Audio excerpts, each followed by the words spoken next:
Ireland visa को लेकर भी आजकल एजेंट्स ने एक ऐसा ही तूफान मचा रखा है जैसा कि माजी में अमेरिका, ऑस्ट्रेलिया या कनाडा के लिए मचा रखा होता था। ओवरऑल अगर आप देखें तो आजकल आपको हर एजेंट्स यही कहता हुआ सुनाई देगा कि आयरलैंड के वीज़ा की रेशो बहुत अच्छी है और आपको कोई डॉक्यूमेंट ही नहीं चाहिए। बल्कि एक खातून को तो टिकटॉक पर मैंने ये कहते हुए भी सुना कि आपको सिर्फ पासपोर्ट और एमिरेट्स आईडी चाहिए, बैंक स्टेटमेंट, एनओसी कुछ भी ज़रूरी नहीं है। आप सिर्फ ये लेके आ जाएं और आपको वीज़ा मिल जाएगा। तो क्या हकीकत दरअसल ऐसी है या नहीं?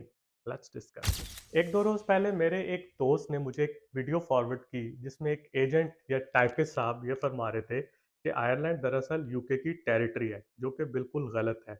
Almost 80% of the area of the land comes under Republic of Ireland, जबकि सिर्फ और सिर्फ 20% या शायद उससे भी कम यूके के अंडर आता है। इसीलिए आप उसको कभी भी यूके की टेरिटरी नहीं कह सकते।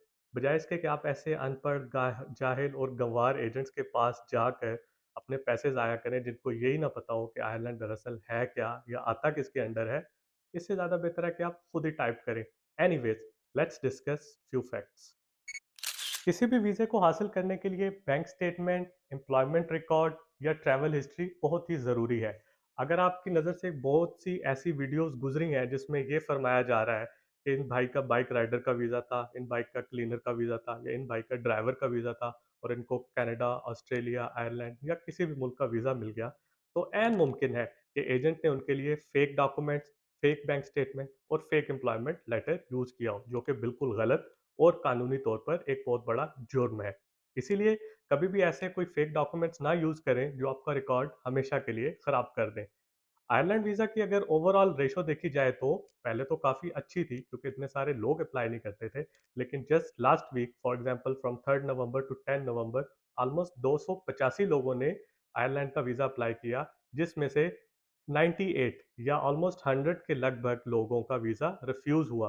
कहने का मकसद ये कि एजेंट्स ने आजकल आयरलैंड को अपनी दुकान चमकाने के लिए इस्तेमाल करना शुरू कर दिया है। बहुत सारे फेक डॉक्यूमेंट्स, बहुत सारी fake bank statements visa officers और एम्बेसी की नज़र से भी गुजर रही हैं। इसी की वजह है कि ज़्यादातर वीज़ाज़ को रिफ्यूज़ किया जा रहा है। कनाडा वीज़ाज़ की रिफ्यूज़ल रेशो को भी अगर देखा जाए तो इसके पीछे भी कोई इसी तरह की वजह नज़र आती है। बेशुमार फॉर्ज डॉक्यूमेंट्स, बेशुमार फेक बैंक स्टेटमेंट और बेशुमार झूठे कवर लेटर्स और एम्प्लॉयमेंट रिकॉर्ड्स दिखाकर आपकी फाइल्स को इतना ज़्यादा ख़राब किया जा रहा है, सिर्फ चंद पैसे लेने की खातिर, जिसका कोई नामो निशान नहीं मिलता।